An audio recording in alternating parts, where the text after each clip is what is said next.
تحية طيبة للجميع. كتاب الرغبة والأخلاق في فلسفة سبينوزا لجلال الدين السعيد.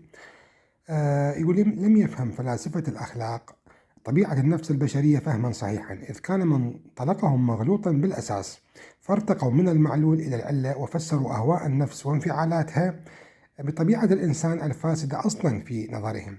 منهجهم كان تحليليا، إلا أن سبينوزا فضل عليه المنهج التأليفي الذي ينتقل من معرفة العلة إلى معرفة المعلول، بحيث يصبح المطلوب ليس الحكم على النفس بالنظر إلى ما تنتجه من أعمال، بقدر ما هو التوغل في معرفة النفس وفهم ما يجعلها منتجة بالضرورة لأعمالها.